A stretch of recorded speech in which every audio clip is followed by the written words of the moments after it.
I had to listen to this album because the interest was kind of starting to peak.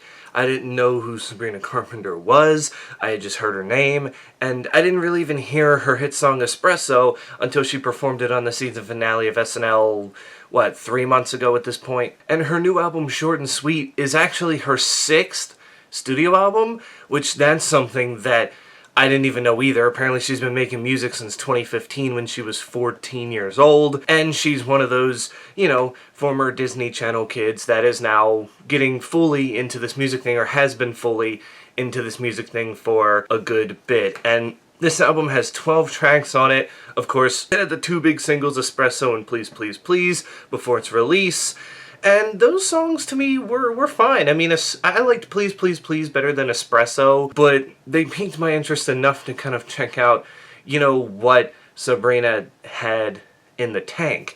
Now, the songs I didn't really like were Sharp as Tool, Slim Pickens, and Lie to Girls. Slim Pickens almost kind of surprised me because I was like, whoa, Dolly Parton much? But, in the end, I've heard you go back and listen to her older stuff, especially like her first album, there's a lot of folk influences in there, so kind of not surprising, but it just threw me off with the way the rest of the album sounded sonically. That kind of throwing a little like folk acoustic tune in there was definitely different, and it wasn't necessarily my favorite. When we get to the okay tracks, Bad Chem, Espresso, and Don't Smile make the okay. I don't know what it is. I guess it's just because Espresso's been overplayed that I'm just like, yeah, it's another one of those pop songs that's formulaic and whatever. It's catchy though. That's the one thing I can give this album is the hooks on here.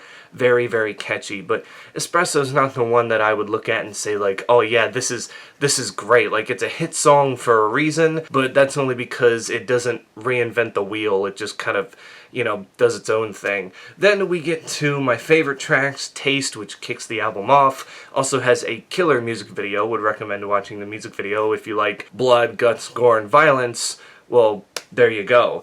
Please, Please, Please follows that up. That's a nice song there. Good Graces, again, a very, very catchy chorus.